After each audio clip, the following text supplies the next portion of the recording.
Thank you. Shri Rajaram.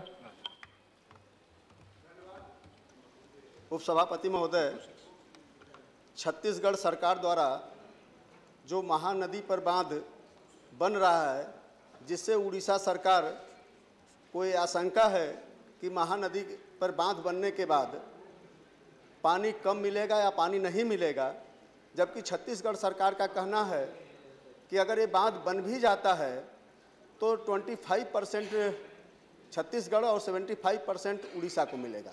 मैं सवाल पूछना चाहता हूँ, मैं माननीय मंत्री जी से जानना चाहता हूँ, क्या भारत सरकार ने दोनों राज्यों को मीटिंग के तौर पे क्या बुलाया है या बुला के इनके बीच का कोई रास्ता निकालने की कोशिश की है, जिससे इस समस्या का समुचित हल निकाला जा सके तथा दोनों राज्यों का हित सुरक्षित हो सके।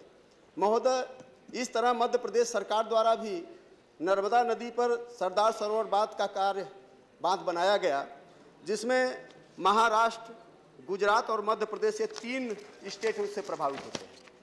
अब ऐसे में महोदय, आए दिन टेलीविज़न में ये देखने को मिलता है कि वहाँ बगल का जिला बड़वानी है, जहाँ के आदिवासी लोग 15-15, 20-20 दिन जल में खड़ा होकर आंदोलन करते हैं। और किस लिए करते हैं?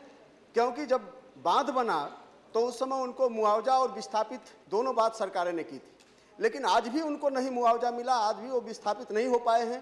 तो जल में खड़े होकर वो 15-20 दिन आंदोलन करते हैं, टेलीविज़न के माध्यम से जानकारी आती रहती है। तो ऐसी स्थिति वहाँ न बने, इसलिए इसके लिए अब जैसे आप पंजाब का ले लें, पंजाब हरियाणा में आज भी ये जो सतलुज यमुना नहर का विवाद है, आज भी ये है। तो इस तरह मैं ये कहना चाहता हूँ कि केंद्र सरकार या माननीय मंत्री जी इस पर ये पहल करें।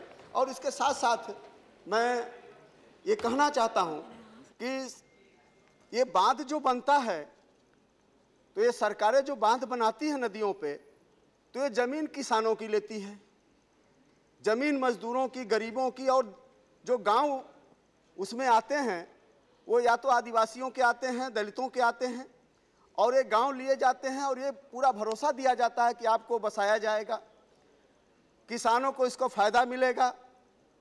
लेकिन ऐसी स्थिति में ज़मीन किसानों की, गांव गरीबों के उजड़ते हैं, लेकिन इस बांध बनने के बाद ज़्यादातर बांध का पानी बड़े बड़े उद्योगपतियों को दिया जाता है, किसानों के लिए कुछ पानी का ही प्रबंध हो पाता है।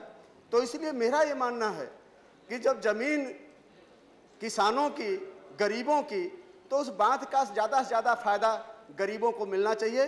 धन्यवाद महोदय, आपने इस पर मुझे बोलने का मौका दिया। Okay, thank you Shri Rajaram, thank you very much, you are very specific.